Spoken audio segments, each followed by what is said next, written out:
Nesse vídeo vamos falar dos 10 erros que todo criador deve evitar. Criar cachorrinhos não é fácil. A cinofilia é uma ciência que não se aprende na escola, infelizmente. Uma atividade complexa em que o afetivo está muito ligado.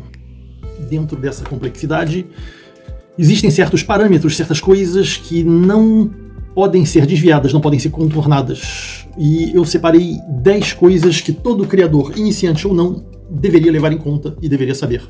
A gente vai explicar ao longo desse vídeo. Vem comigo, no caminho eu explico.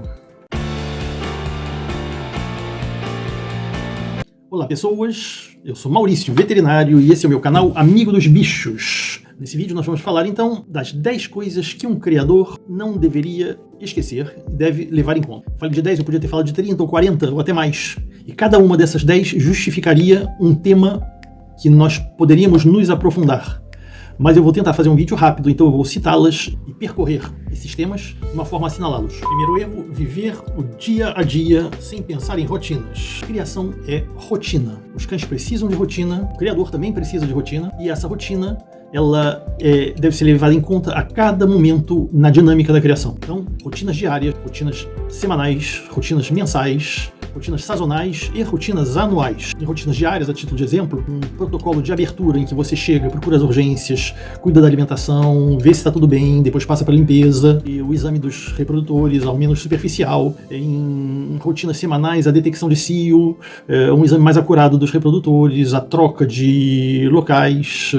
E em rotinas mensais entra o protocolo de evolução das ninhadas, eventual vermifugação e combate aos parasitas externos, os vazios sanitários, que são muito importantes. Das sazonais, nós passamos a programação dos ciclos de cio, quais os cruzamentos que são feitos, e em rotinas anuais, as vacinações, sem esquecer dos aspectos administrativos que devem ser levados em conta também. Afinal, uma criação é uma microempresa de ordem agrícola, diga-se de passagem. Isso não é visto dessa forma aqui no Brasil, infelizmente, mas quando você cria, você está alterando ciclos. Não é um comércio. O comércio, você compra alguma coisa e você vende o que você comprou. Quando você entra num ciclo agrícola, você junta 2 reprodutores, você tem a ninhada e você vende a ninhada enquanto os reprodutores estão imobilizados. Não vou desenvolver esse aspecto aqui, senão o vídeo vai ficar longo. Então é lembrar que a criação é rotina e essas rotinas têm que ser pré-estabelecidas, você deve ter que segui-las. Você deve segui-las com rigor. Segundo erro, pensar que é um assalariado. O segundo aspecto é que o criador não é um assalariado. Isso quer dizer que você não recebe um salário todo mês. Existem ciclos econômicos ligados à venda das ninhadas, ao aparecimento mesmo da ninhada. Quando você faz o cruzamento, você sabe que daqui a 2 meses é muito provável, se tudo der certo, você vai ter uma ninhada. Essa ninhada pode ser numerosa ou não. Ela pode não funcionar também. Então você prepara no dia 0 um nascimento que vai se fazer daqui a 2 meses para um desmame que se fará 2 meses depois. Então existe um espaço entre o momento em que você prevê e o momento em que os filhotes são vendidos de 4 meses. Esse ciclo longo tem que ser levado em consideração. Eu já vi muitas vezes um criador novato feliz de estar com os bolsos cheios por ter vendido uma ninhada inteira, mas era a ninhada do ano. E aí depois, então é preciso prever, né? É preciso sempre prever. E o ideal, na medida do possível, isso é mais em tese, mas o ideal seria apertar o cinto no primeiro ano e utilizar no segundo ano os benefícios que foram angariados ao longo do ano anterior. Desse jeito você pode prever com conforto, distribuindo ao longo dos meses um ganho de ordem mensual. Terceiro erro, levar a criação sem profundidade como se fosse um passatempo, um hobby. É lembrar sempre que ser criador é uma escolha de vida. Existe, como tudo na vida, um lado bom e um lado ruim. E o lado bom é trabalhar com a sua paixão, porque todo profissional da cinofilia é, antes de mais nada, um amador. Você começa amador e você se profissionaliza porque esse amadorismo invade a sua vida a ponto de se tornar o seu modo de vida. Mas é uma escolha de vida e exige responsabilidade, como dizia Antoine de Saint-Exupéry, tu te tornas responsável daquilo que tu cativas. Então você é responsável dos seus cães e eles dependem de você. Nascimento na véspera do Natal pode atrapalhar a ceia do Natal. Isso tem que ser honrado. Com a experiência, pode-se também fazer a gestão dos cios, dos cruzamentos e, por conseguinte, dos nascimentos, de forma a não deixá-los se acumular num momento mais delicado. Mas é uma gestão a médio prazo, médio e longo prazo. E, por outro lado, um prazer enorme de trabalhar com o que você ama, estar com os que você ama, fazer o que você gosta e fazer trocas de experiências, de emoções com pessoas que gostam da mesma coisa que você. E isso vale ouro. E é bom que vale ouro porque ninguém fica rico com criação. Se você fizer direito, você tem muitos gastos. E o lado bom é o que na França a gente chama de temps choisi. Você escolhe quando você trabalha na medida em que você honra as urgências e que você honra as necessidades da sua criação. Então você pode se permitir de trabalhar um pouco mais forte durante a manhã e se ausentar durante a tarde.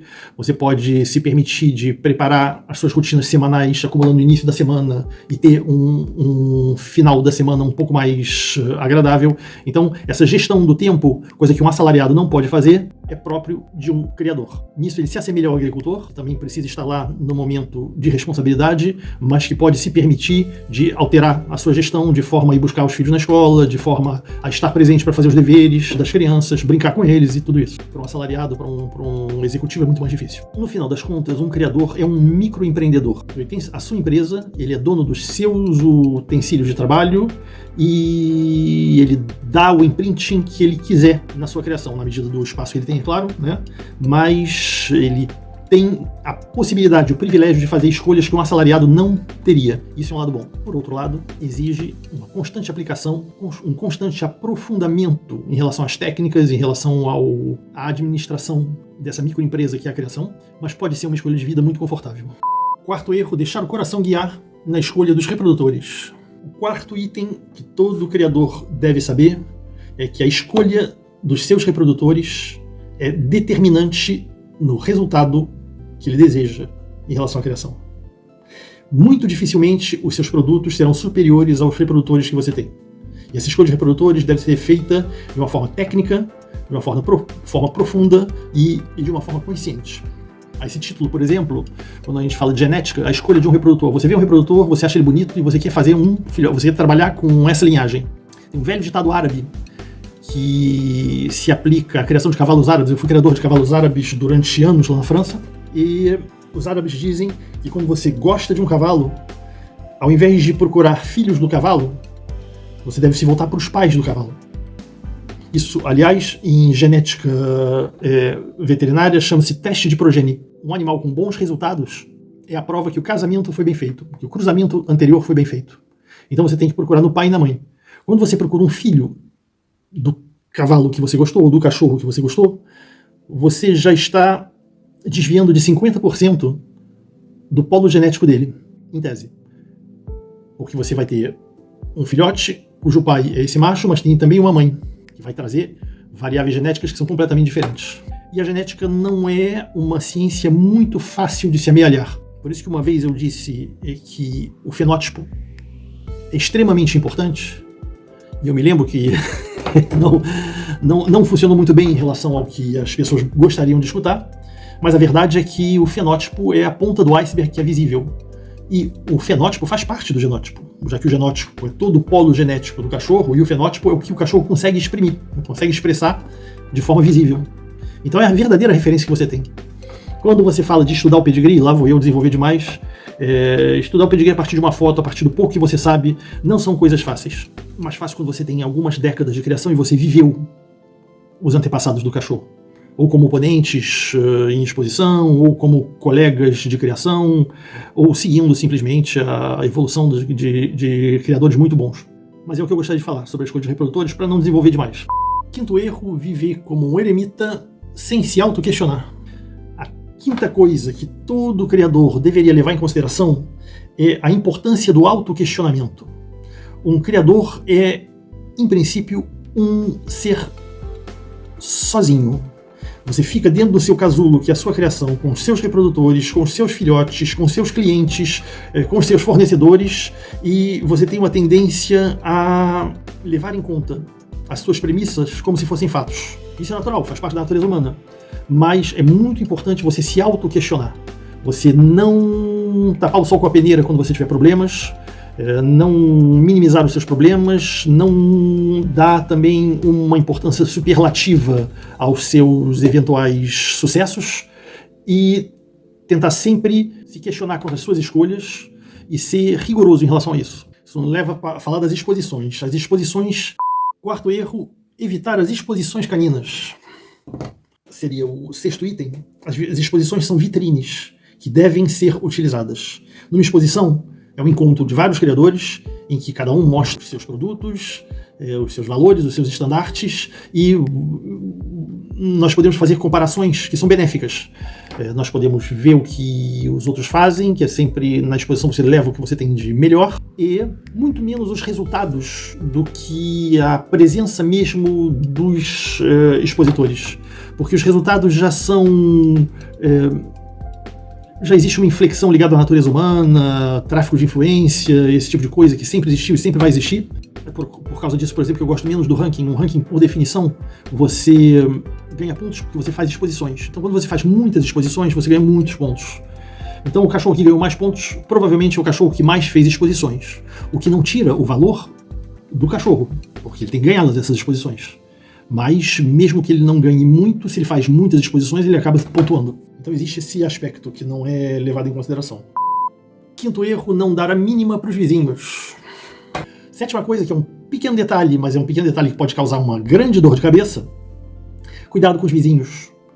Você vai fazer uma criação, essa criação vai, de uma forma ou de outra, ultrapassar os limites da sua propriedade, causando pequenos incômodos nas pessoas que vivem nas adjacências. Isso tem que ser levado em consideração de forma preventiva. Não custa nada, quando você está começando uma criação, guardar uma boa relação com os seus vizinhos, tentar minimizar eventuais problemas, ficar à escuta do quanto esse incômodo realmente causa problemas para os seus vizinhos, tentar se colocar no lugar deles e tentar encontrar uma forma de minimizá-los, nem que seja chamando o vizinho para um churrasco e tecendo uma relação um pouco melhor com ele. Em todo caso, bons acordos valem mais do que maus processos. Oitavo erro, escolher as rações e as vacinas, os veterinários e os vermífugos mais baratos que existem. Os insumos. Os bons insumos trazem bons resultados. Os ótimos insumos trazem ótimos resultados. Então não se deve economizar, em todo caso no aspecto técnico. Vamos falar só do aspecto técnico, porque quando a gente fala do financeiro, dentro desse mesmo item, existem coisas a fazer. Mas você deve escolher a melhor alimentação possível, você deve escolher as melhores vacinas possíveis, o melhor veterinário possível, os melhores vermífugos possíveis, e a partir do momento em que você classifica esses insumos, você pode discutir com os fornecedores de forma a tentar conseguir condições financeiras que sejam um pouco melhores. Mas lembrar sempre que a gente é o que a gente come e que uma boa vacina tem uma performance muito melhor do que vacinas de pior qualidade. Então ouvir o seu veterinário em relação a isso também e ter um bom veterinário. Nono erro. Não ligar para o serviço após a venda. Um bom serviço após a venda resolve qualquer problema após a venda. Eu conheço isso muito bem, porque eu fui responsável do serviço após a venda de uma multinacional de pet shops lá na França, entre 1990 e 1996. Eu fui diretor técnico da Petland, e a esse título eu era responsável do serviço após a venda por uma venda de mais ou menos 2.000 cães por ano em cada uma das lojas, ao total de 8.000 cães. E o serviço após a venda é alguma coisa que você resolve antes do nascimento do problema. Você resolve no momento da venda, sendo atencioso com seu cliente, escutando as dúvidas do cliente, tentando prever eventuais problemas que podem vir a aparecer, tentando completar e prever toda uma série de problemas que um cliente pode ter. Principalmente os primeiros, os clientes que têm como nessa compra um primeiro cachorrinho. A esse título eu indico o vídeo sobre como a chegada do cachorrinho que eu já fiz, em que a gente prevê justamente diferentes riscos que podem acontecer e pode ser um bom apoio para a venda do cachorrinho. Eu indico, aliás, que vocês mostrem esse vídeo para o cliente. Nesse vídeo eu não me coloco à frente como criador nem nada, e a ideia é justamente poder ajudar no momento da venda. Mais do que isso, mais do que o momento da venda, é importante, alguns dias depois, ligar para o cliente, saber se o cachorrinho está bem, se ele tem alguma dúvida, se ele tem algum problema com o cachorrinho, e tentar pegar eventuais problemas desde cedo. Fora isso, ser responsável em relação ao cachorrinho. Nós, profissionais, sabemos que existem coisas que vêm da sua responsabilidade. Outras que não vêm da sua responsabilidade, mas que você pode intervir de uma forma comercial, simplesmente porque estamos todos no mesmo barco. A família que confiou na sua criação para comprar um cachorrinho iniciou um projeto que vai levá-lo ao longo de 10 a 15 anos com esse cachorrinho. Então ele confia em você. E você tem que ser digno dessa confiança. Outro detalhe importante ligado a essa história do SAV: nenhum cachorrinho é perfeito. Quando você vende o cachorrinho, você examina o cachorrinho junto com o cliente. Mostra os pontos positivos do cachorrinho, mostra também os pontos negativos. Uma cauda que poderia ser um pouquinho melhor posicionada, uma linha de dorso, os aprumos que ainda não estão muito precisos, a mordedura que pode ter um pequeno defeito, uma orelha que ainda não subiu ou que não desceu ainda, não dobrou ainda. Então, é importante a sinceridade e a franqueza. Ninguém é perfeito. Nós, humanos, não somos perfeitos também. Então, é muito fácil transmitir nesse momento, no momento da venda, para a família que vai adotar o cachorrinho, esses detalhes. Enquanto, se a família descobrir que o cachorro tem um defeito que era desconhecido para ela no momento da primeira consulta, a responsabilidade vai recair sobre os ombros do criador. Então, é muito melhor prevenir e jogar a sinceridade. 10º erro: desprezar as redes sociais. Enfim, o número 10, porque tinha que acabar, senão a gente podia continuar. Eu queria falar das redes sociais, que são incontornáveis nos dias atuais. Não apenas como vitrine, mas também para o aumento do alcance da sua clientela. Do jeito que o mundo está violento hoje em dia, em vista da pandemia, que faz as pessoas tomarem cuidado com os translados e os passeios, é muito mais fácil você ter um Instagram, um Facebook, em que você mostra os seus reprodutores com vídeos e fotos, e você mostra a sua criação, você mostra os seus locais.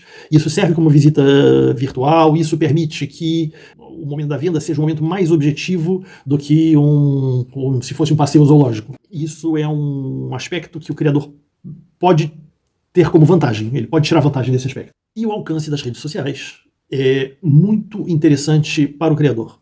Nos anos 80, quando se colocava uma ninhada disponível, colocava-se em pequenos anúncios da região, e se a gente quisesse aumentar a região, tinha que conversar com o jornal para poder botar em outros anúncios. Isso antes do advento da internet e da popularização da internet. Mas hoje em dia, você vende para o Acre, você vende para Porto Alegre, você vende para o Brasil inteiro. A entrega é um pouco mais delicada hoje em dia, mas você tem contato com clientes, e isso é um avanço enorme. Você tendo muito sucesso, você pode vender para outros países também. E isso é muito legal. Vou fechar com esse detalhe. Eu soube há pouco tempo. Eu vendi em 2014 um cachorrinho chocolate que se chama Malawi of Utopia's Dream, para uma criadora alemã.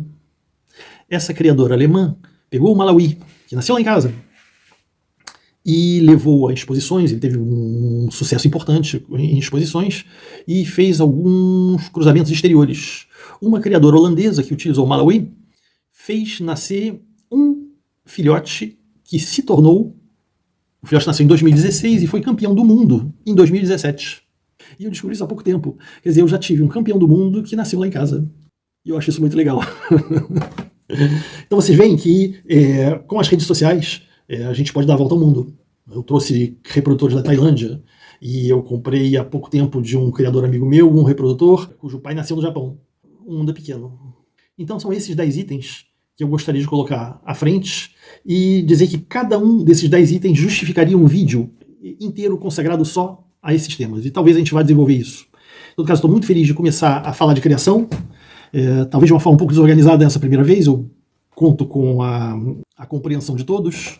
Mas devagarzinho a gente vai melhorando o sistema e isso vai nos permitir de desenvolver temas que são interessantes. Se vocês têm algum tema que possa ser do interesse de vocês, não hesitem a lançar nos comentários ou a nível privado, se vocês preferirem. Eu tenho recebido alguns pedidos a nível privado e vou desenvolvê-los, esses temas, a um ritmo de 2 vídeos por semana. Se os vídeos mais curtos eu posso tentar fazer em shorts, mas eu quero esse canal dinâmico, e esse canal ele só vai ser dinâmico com a presença e com o apoio de vocês. Então eu conto com vocês para o like, para a inscrição. Para vocês entenderem essa história de caçar like, caçar inscrição, eu sempre achei isso tão ridículo, mas na verdade o algoritmo do YouTube ele utiliza esse tipo de estímulo para compreender para quem ele deve mandar esses vídeos. Então, é isso que permite o desenvolvimento do canal. E para que serve um canal que desenvolve? A partir de 500 seguidores, eu vou poder começar a fazer lives. Então a gente vai poder dialogar. Vai ser muito mais agradável, muito mais dinâmico, a gente vai poder falar de muito mais coisas, ao invés de fazer uma coisa um pouco preparada, com roteiro, etc. e tal. Então são essas coisas que eu acho que são interessantes, que nos esperam. Eu estou em vias de conseguir desbloquear a aba comunidade, e lá já vai ser mais interessante para o diálogo a curtíssimo prazo. Curto e médio prazo. Então a gente vai poder lançar umas enquetes, falar de um ou outro projeto e botar esse foguete na direção certa. Porque, por enquanto, a direção é a que eu acho que é a melhor. Mas eu quero muito retificar essas direções a partir do que vocês mesmo querem, precisam ou gostariam de ouvir. Agradeço o apoio de vocês e até breve para um próximo vídeo.